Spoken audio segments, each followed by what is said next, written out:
Este es un mensaje más de Iglesia Logos. Síguenos en Facebook, YouTube e Instagram como iglesia.logos o visítanos en nuestros servicios domingos 11:30 de la mañana y miércoles 7:30 de la tarde. Estamos en Avenida Sanders y Eje Vial Juan Gabriel, en Ciudad Juárez, Chihuahua. Iglesia Logos, creados para alabanza de su gloria.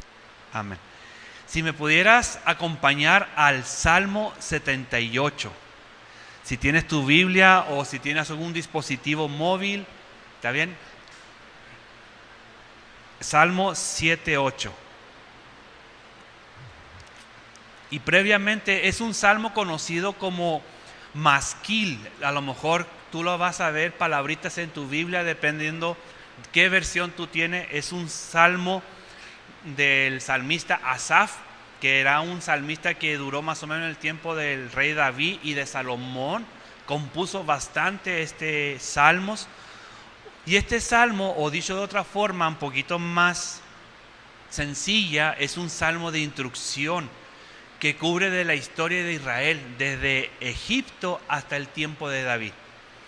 Este salmo es el más largo de todos los salmos históricos. Si pudiéramos ver, los salmos están categorizados en ciertos fragmentos y una de esas porciones son conocidos como salmos históricos. Y este salmo es el más largo y en él podemos ver literalmente el fracaso del pueblo de Dios, pero la fidelidad de Dios a su pueblo. Y son palabras que tú puedes decir, ¿cómo puede ser un pueblo de Dios que haya fracasado? Y cuando lo empiezas a leer te das cuenta que inclusive que el Salmo en el 78, el primer versículo, que no, yo lo voy a leer, pero el que nos vamos a enfocar nosotros es en el versículo 9 y 10. Inclusive si lo pudiéramos de una forma recitar, dice: escucha, pueblo mío. Estas son las primeras 3 palabras. Escucha, pueblo mío. Y el que pudiéramos imaginarnos en ese tiempo cuando un salmista, un profeta de Dios estaba hablando de parte de Dios y que escucháramos esas palabras: escucha, pueblo mío. Luego nos sentiríamos identificados, sentiríamos esa bondad, esa generosidad de Dios hacia nosotros, el llamarnos pueblo de Él. Y dice: mi ley, inclinad vuestros oídos a las palabras de mi boca. Así inicia el Salmo 78. Y como es un salmo muy extenso, no lo vamos a poder desglosar versículo por versículo. Pero el día de hoy yo quisiera que nos pudiéramos enfocar en 2 versículos principales que me llamó a mí mucho la atención y me trajo un cierto sentimiento a mi vida. Y es en el Salmo 78, versículo 9 y 10. Y este fue un salmo instruido o escrito para instruir literalmente al pueblo de Dios. Y este es un salmo, como lo decía al principio, sumamente extenso. Y pues por tiempos vamos a tener que ir nada más a estos 2 versículos que acabo de decirles. ¿Está bien? Pero quisiera animarte que hoy en la tarde, cuando llegues a tu casa, puedas leer este salmo completo, que te dedicaras esos 10 minutitos y lo pudieras leer pensando lo poquito o lo mucho que pudiéramos compartir contigo este día, lo que el Señor nos habló en este día, en esta exposición. Si ya tienes tu Biblia ahí, vámonos a Salmo 78, versículo 9 y versículo 10. Si ya lo tienes, si me puedes ayudar con un amén, te lo agradecería. Amén. Voy a leer literalmente la versión Biblia de las Américas. ¿Está bien? Si tú tienes otra versión, van a haber algunas palabritas que como que suenan diferente, pero si lo buscas, está hablando exactamente lo mismo, ¿ok? Entonces, para que no te vayas a preocupar. ¿Ya lo tenemos ahí? Amén.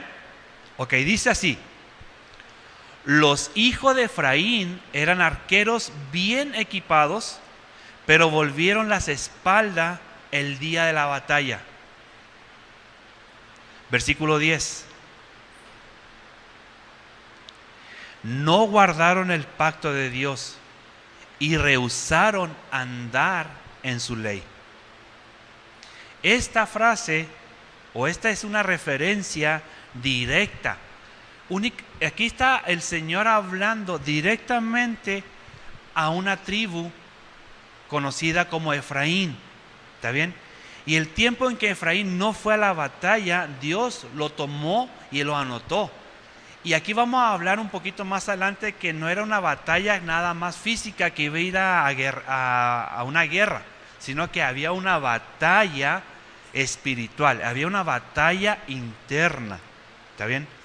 Y es un sentimiento, en un sentido más amplio, Efraín, literalmente esa tribu era el típico o el modelo de la conducta de todo Israel, que todo el pueblo de Dios era identificado como la tribu de Efraín en aquellos tiempos. Déjame un poquito mencionar, la tribu de Efraín era una de las tribus más grandes de Israel, y algunas veces Dios llamó a Israel Efraín. Si tú lo buscas en la Biblia, cuando Dios le está hablando a Efraín, le está hablando al pueblo. ¿Está bien? Y esto es una referencia que tú lo puedes encontrar en el libro de Segunda de Crónicas. Cuando el Señor le dice, tú Efraín, le está hablando al pueblo de Dios. En Segunda de Crónicas, es una referencia nada más. Dios usó la frase hijo de Efraín para referirse al pueblo de Israel. Y los israelitas en aquellos tiempos no se dieron cuenta del alto destino o el privilegio que era el objetivo del cual Dios los llamó de esta forma, que ellos eran los representantes de todo el pueblo. Acuérdense que eran 12 tribus y que tendríamos que entrar a la historia, ¿ok? Pero de una forma general estaban diciendo, cuando tú y tu familia pueden ser 5, 6, 10, 15 personas, pero no lo están nombrando a uno por uno, sino como que los nombran por un apellido. La familia Ojeda, la familia Contreras, la familia Montelongo. Entonces tú identificas inmediatamente a todo el grupo familiar. Pero en aquellos tiempos no eran por apellido, sino que eran por tribu. Entonces el Señor le estaba dando ese honor a la tribu de Efraín para que todo su pueblo fuera llamado los de Efraín. Fíjense en el versículo 9, como el que acabamos de leer. ¿Está bien? Es decir, que como soldados, dice que los hijos de Efraín eran arqueros bien equipados, pero volvieron las espaldas al día de la batalla. En aquellos tiempos, estos soldados, aunque estaban armados, me refiero con arco y flecha, y algunos con escudo y espada, dieron la espalda a la batalla. Y esta es la batalla donde yo quiero entrar, porque cuando empiezas a leer el Salmo 78, te llama la atención que empieza desde la salida de Egipto hasta el reinado de David. ¿Está bien? Es decir, que todo Israel está representado por la tribu de Efraín, la tribu gobernante durante el periodo de los jueces, que literalmente ellos fracasaron. Entonces, aquí hay un fracaso que este pueblo, no la tribu, vivió.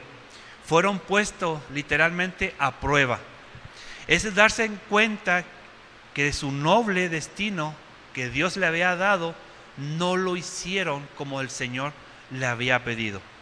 Los escritos en el libro de Oseas, es otro libro del Antiguo Testamento, muestran que Efraín se convirtió en el líder de la revolución, o de la rebelión, perdón, y de la deslealtad, que inclusive maldijo a la nación completa.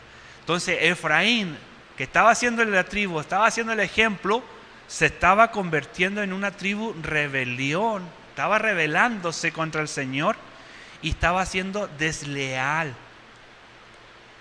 Por lo que ellos llevaron, toda la nación fue maldita. Entonces, por eso yo quiero que vayamos paso a paso en esta introducción, ¿ok? En este mismo Salmo, versículo más adelante que vamos a leer tú y yo, ¿está bien? En casa, que por eso quiero animarte, pero nada más vamos a brincarnos al versículo 57. Se les compara con los cobardes arqueros. Fíjese, así dice en el versículo 57. A un arco engañoso que no hará su trabajo de prueba. Si vamos al Salmo 78, versículo 57. Si ya lo tienen ahí, me dicen amén, por favor. ¿Sí? Amén. Dice literalmente, sino que volvieron atrás, desleales como sus padres, y se desviaron como arcos engañosos. Fíjate, la tribu que el Señor estaba levantando, regresaron, retrocedieron, pusieron marcha atrás, como diríamos hoy en día en la actualidad, ¿está bien? Y fueron desleales como sus padres, y le está poniendo ese. Y fíjate cómo le pone esta frase, como arco engañoso.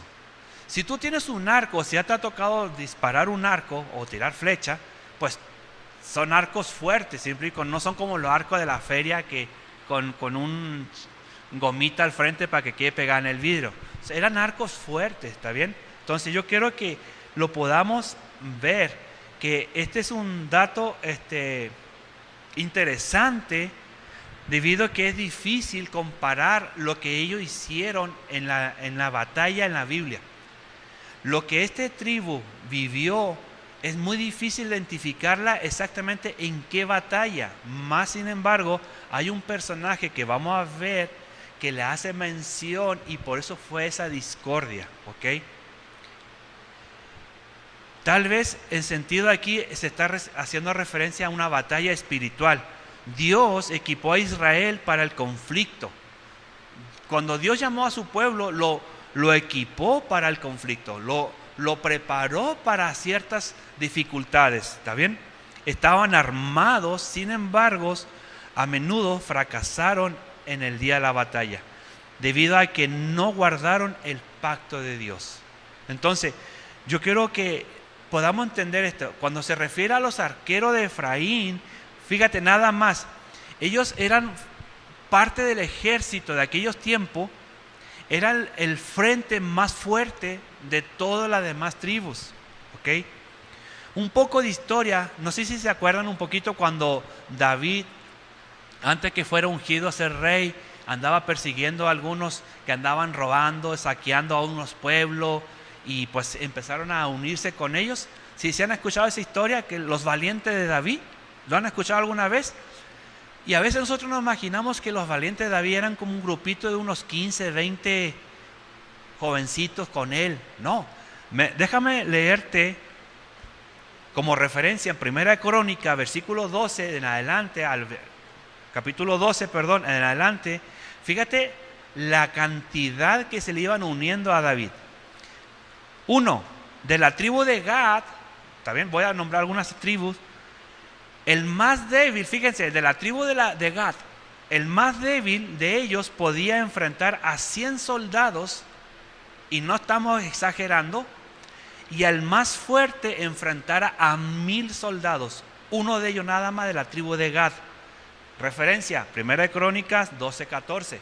No lo estamos exagerando, no es una película de superhéroes, es de la Biblia. Literalmente está así, ¿ok?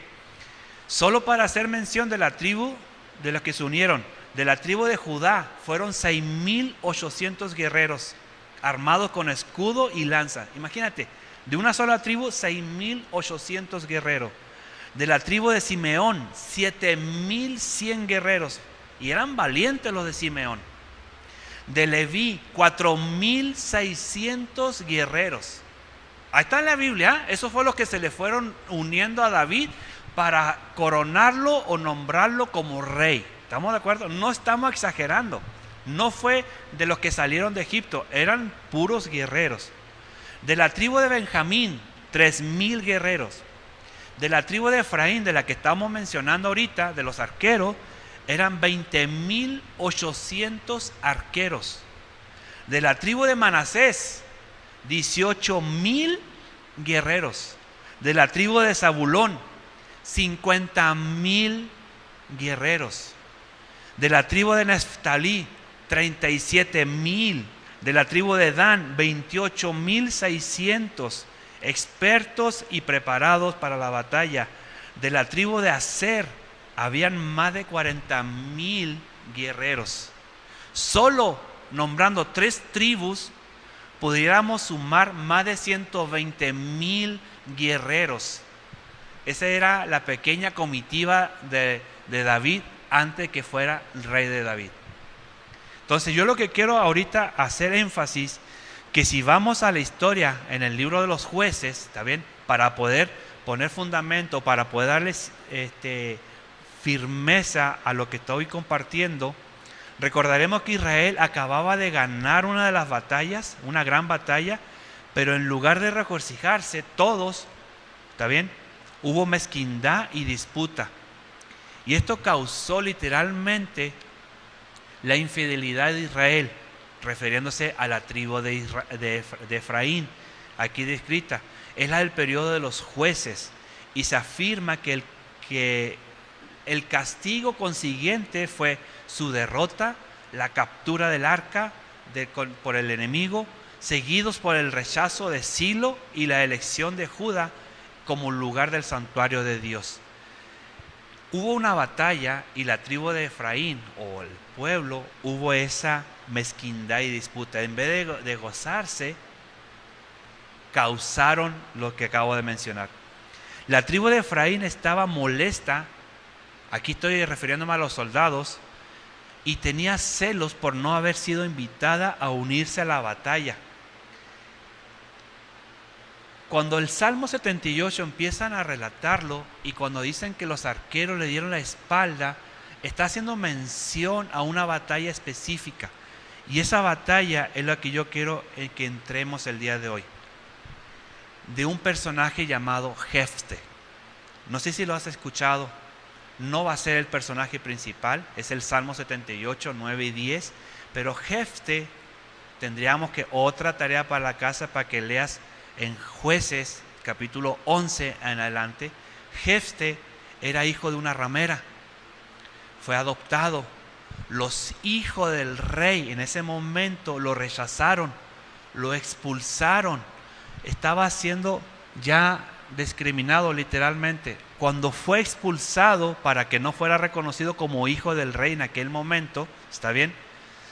Los del pueblo de Israel estaban siendo atacados por los moabitas, ¿está bien? Por otros pueblos alrededores, y no tenían cómo defenderse. Los jueces de aquellos tiempos, los ancianos, no sabían cómo defender al pueblo. Entonces habían escuchado de Jefte que pues era de la tribu de Gad, era fuerte y podía competir contra más de 1,000 personas él solo, y traía un grupo. Era algo similar a lo que estaba haciendo el rey David tiempo después, ¿ok? Entonces le mandaron a hablar. Entonces este Jefte, cuando escucha los insultos de los hombres de la tribu de Efraín, enfurecieron a este caudillo, a este guerrero, a este líder llamado Jefte, el que reunió a sus tropas. Y escuchen esto: mató a 42,000 hombres de la tribu de Efraín, porque esta tribu le dio la espalda. Pero no fue por no haber peleado, le dio la espalda. En vez de regocijarse, animarse con la demás pueblo, empezaron a murmurar contra esta tribu. Entonces Jefte se encolarizó, se molestó, se enojó, y eso fue lo que hizo que tomara más de 42,000 personas de la tribu de Efraín. Los degolló literalmente. Por lo generalmente Jefte, este caudillo, lo que él hacía, hablaba antes de actuar. Por eso te quiero animar que leas el Salmo 78, lees en tu casa de Jueces, y vas a ver cómo hizo, por qué se encolarizó, por qué se molestó. Es cuando tú y yo vemos a alguien que triunfa y que tú te alegras, y el X persona, hoy sí, no, pues como es el hijo de fulanito, pues lo acomodaron, lo ayudaron. En vez de alegrarse, de regocijarse, eso es lo que estaba sucediendo con esta tribu. Y a Jefte, este guerrero, lo molestó. Y por eso el salmista, cuando está haciendo el relato de la historia, hace mención de esas tribus, de esos arqueros que dieron la espalda. Y sale porque eran arcos engañosos. En otras palabras, eran personas doble cara, hipócrita. Y por atrás la puñalada. Jefte, eso fue lo que lo hizo molestar. En vez de regocijarse con el pueblo, dijo: no voy a permitir esto. Y para poder llamarle la atención, fíjense, por lo general Jefte hablaba antes de actuar, pero esta vez su venganza fue rápida. Israel pagó un precio muy alto por algo que pudo haberse evitado. Los insultos y la envidia no son la respuesta correcta cuando sentimos que se nos deja fuera. Yo quiero que me acompañes a uno de los proverbios, Proverbio 12, versículo 16. Si no lo tienes tu Biblia o un dispositivo, se va a proyectar. Capítulo 12, versículo 16, se va a proyectar aquí en pantalla de todas formas, para que lo podamos leerlo juntos. Fíjense lo que dice el proverbio: el enojo del necio se conoce al instante, mas el prudente oculta la deshonra. Cuando tú y yo nos enojamos rápidamente, estamos siendo personas imprudentes. Nos polarizamos. Es que yo no voy a permitir esto. Es que ¿por qué estoy? Primero fue conmigo el versículo, ¿está bien? Pero lo tengo que exponer. Si tú eres una persona ecuánime, que no te molesta, no te enojas y que te dan un insulto, híjole, gloria a Dios. Y que Dios te mantenga ese corazón protegido, ¿está bien? Porque el ser humano, cuando te dicen alguna verdad, luego quiere reaccionar. Proverbio 13.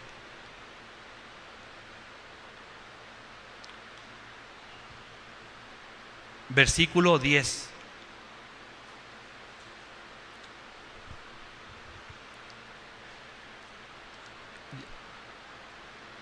Por la soberbia solo viene la contienda, mas con los que reciben consejo está la sabiduría. ¿Cuántos de nosotros nos gusta que nos digan: Spencer, estás mal, haz esto?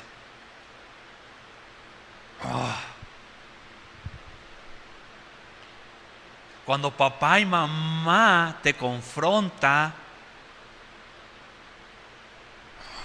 nada más piensa en estos dos versículos de Proverbio.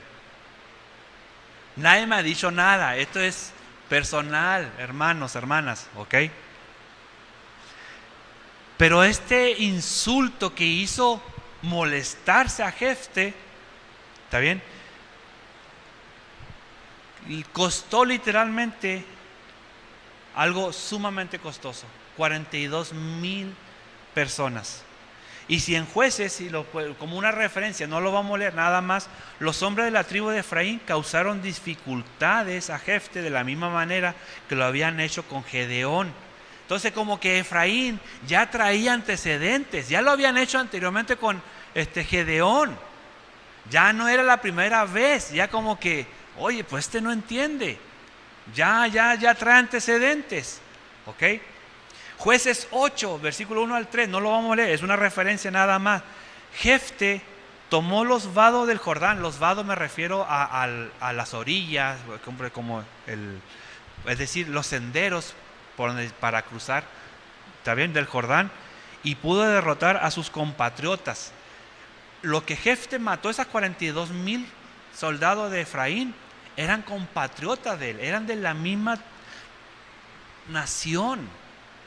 Eran personas que él pudo haber conocido también. Y algo que interesante, cuando estaba buscando la historia, él utilizó un método, utilizó una prueba de pronunciación, que nosotros, cuando tú vas al sur, a México, o vas a otro lado, luego te identifican que eres de Chihuahua, porque decimos leche. ¿Sí? Bueno, en la Biblia, fíjense, no es algo como para un chiste. En la Biblia, Jefte utilizó la misma pronunciación, y les pedía a todos los que querían cruzar el Jordán, le decían que dijeran Shibolet, y es una palabra que significa arroyo. ¿Qué vas a cruzar? El Shibolet, decían ellos. Entonces los efratianos o los de Efraín no podían decir Shibolet, decían Sibolet. Entonces decían, eres de Efraín. 42,000 personas. Entonces Jefte era una persona, y si tú lo buscas en la Biblia, ahí está.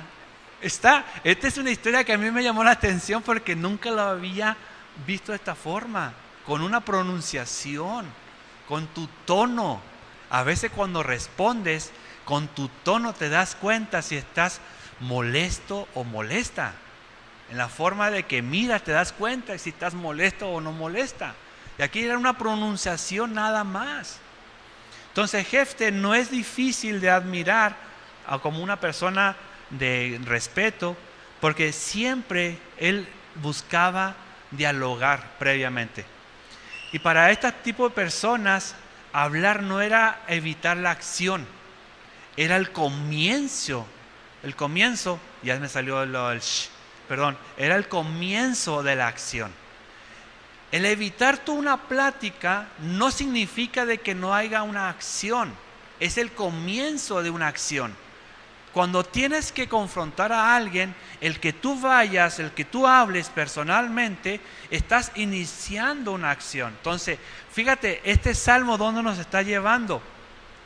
En la guerra contra los amonitas, su estrategia fue la negociación, Jefte.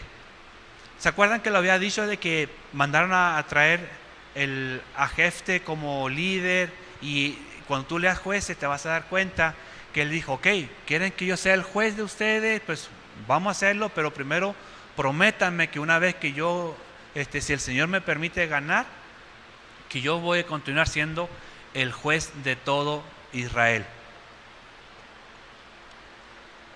Entonces, en la guerra contra los amonitas, su estrategia fue la negociación, aclaró los asuntos para que todos supieran la causa del conflicto. La respuesta de su oponente determinó su siguiente acción. Y fíjense, a veces cuando hablamos de más,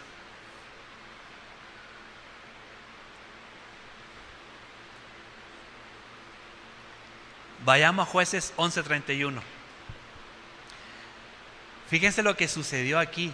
El destino de la hija de Jefte es una historia difícil de entender o inclusive de comprender. No estamos seguros de lo que Jefte pretendía con el voto que él hizo, pero fíjense, leamos lo que dice Jueces 11:31. Sucederá que cualquiera que salga de las puertas de mi casa a recibirme cuando yo vuelva en paz con los de los hijos de Amón, será del Señor, o lo ofreceré como holocausto. Entonces, cuando a Jefte le hablan diciendo, queremos que seas tú nuestro caudillo, que vayas contra los amonitas y los destruyas porque nos quieren quitar las tierras de las que nosotros, nuestros padres, heredamos. Los amonitas estaban diciendo de que los israelitas habían tomado las tierras de una forma incorrecta y estaban en pleito político. Por eso, si tú te vas a la Biblia y lo ves de una forma histórica, vas a sacar información que tú dices, wow, si no nomás era ahorita que Rusia contra Ucrania que quieren quitarle terreno. No, quieren recuperar terreno. No estoy diciendo a favor de nadie, nomás estoy siendo cuidadoso. Sucedía también en la antigüedad. En cualquier caso, su voto fue innecesario. Lo que él dijo era innecesario. No tenía que haber dicho eso. En aquellos tiempos, Jefte, como convivió mucho tiempo con pueblos paganos, estos pueblos hacían sacrificios humanos. Entonces como que quiso decirlo para agradar a la gente. ¿Está bien? En aquellos tiempos también, en esa época todavía no existían las vírgenes en los templos. Esos son posturas de algunos comentaristas que dicen que la hija de Jefte la dedicaron para un templo el resto de su vida y que ya no tuvo más hijos. Otros dicen que fue degollada, otros dicen que fue quemada. Son posturas. Por eso es importante el que vayamos a la palabra siempre. Lo que sí sabemos es que Jefte, aun cuando se apresuró al hablar y causó gran dolor para tener que cumplir su voto, era una persona que cumplía su palabra. La hija de Jefte era la única hija. No tenía descendencia Jefte. Si la dedicaron para que fuera virgen el resto de su vida, ya no iba a tener descendencia Jefte. Si la sacrificaron para poder cumplir lo que él dijo, ya no iba a tener descendencia Jefte. Cualquiera de las dos opciones, por hablar apresuradamente, quedó sin descendencia. Entonces, yo quisiera que pudiéramos, tú y yo, tratar de pensar de lo que estamos ahorita compartiendo, cómo enfrentamos nuestros conflictos. Hay mucha diferencia entre tratar de resolver un conflicto mediante palabras y contraatacar a alguien en forma verbal. ¿Lo hablamos o atacamos? ¿Queremos hablar o estamos atacando el conflicto o a la persona? ¿Qué tan confiable es tu palabra? ¿Qué tan confiable es mi palabra? ¿Lo consideran tus hijos o tus hijas, o mis hijos o mis hijas, o mis amigos o tus amigos o amigas, compañeros de trabajo, te consideran como una persona de palabra?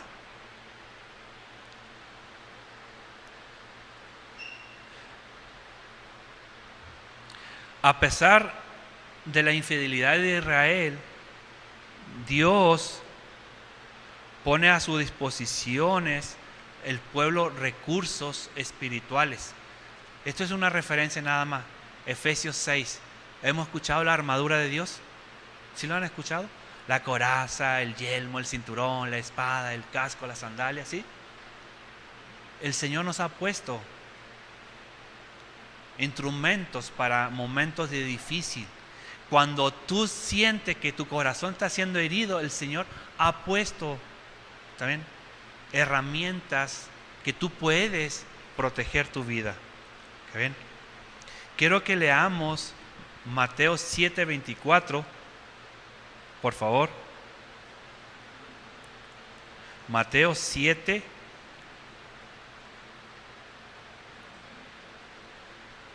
versículo 24.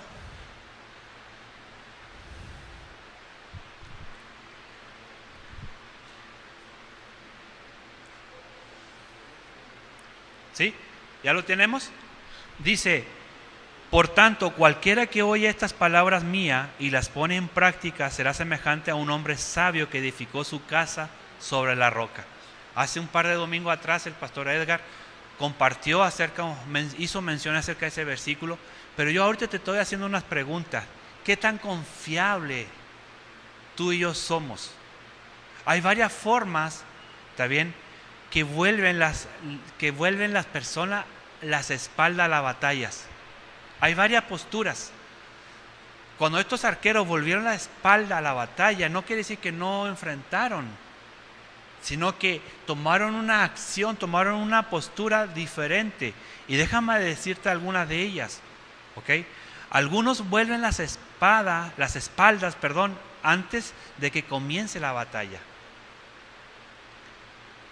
Antes de comenzar, antes de confrontar, tú luego tomas una postura de no me hables, no quiero saber nada.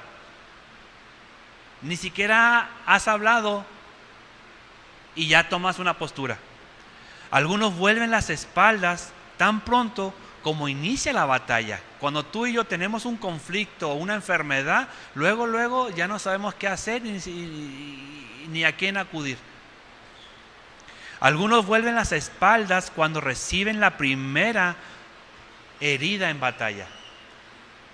Es que me dijo, es que dijo esto de mí.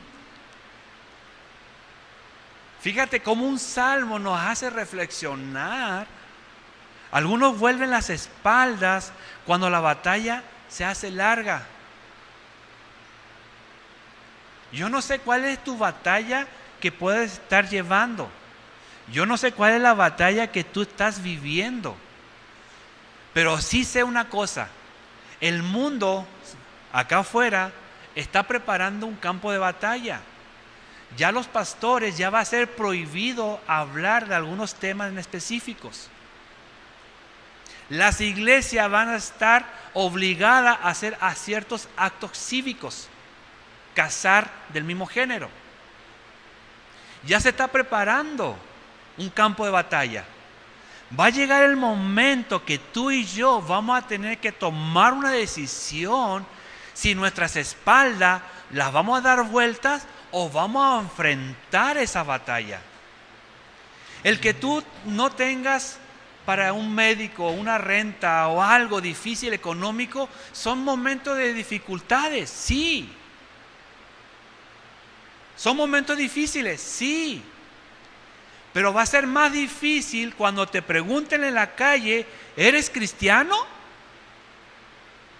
¿Qué piensas tú de esto?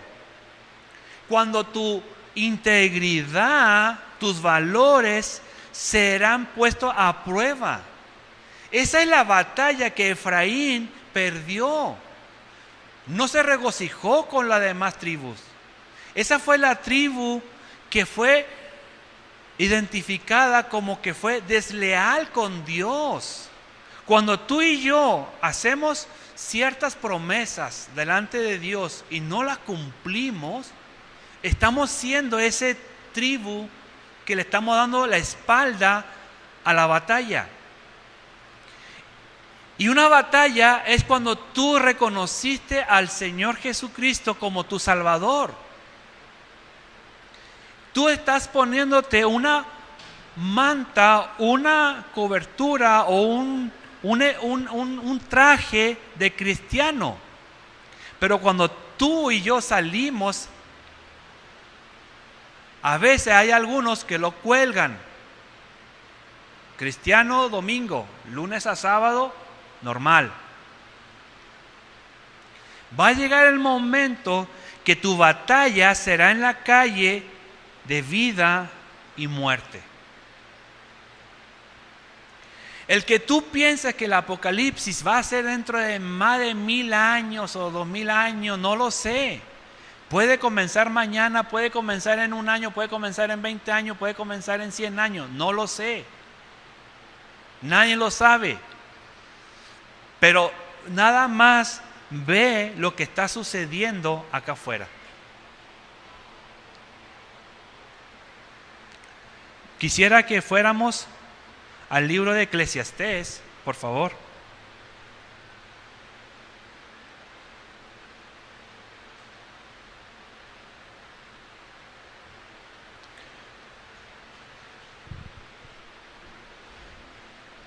Al capítulo 5, versículo 2, 4 y el 5. ¿Está bien? En otras palabras, el 3 no lo vamos a leer, lo vamos a brincar. Versículo 2.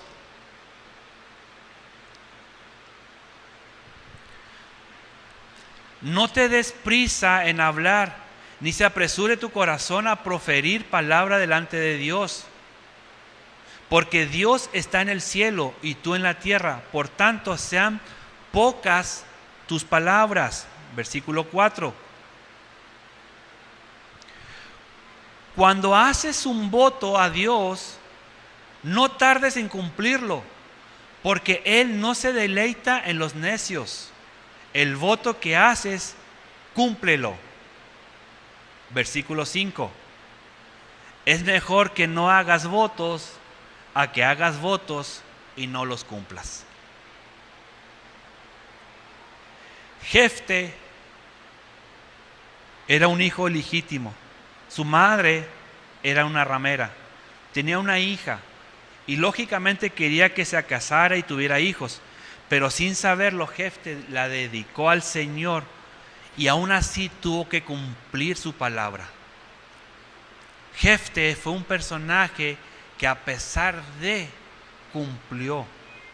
¿Has hecho tú alguna promesa al Señor alguna vez? Si lo has hecho, Él quiere que la cumplamos. El apóstol Pablo, escribiéndole en su segunda carta al joven Timoteo, le dijo en el capítulo 2, 2 Timoteo, si podemos ir a 2 Timoteo,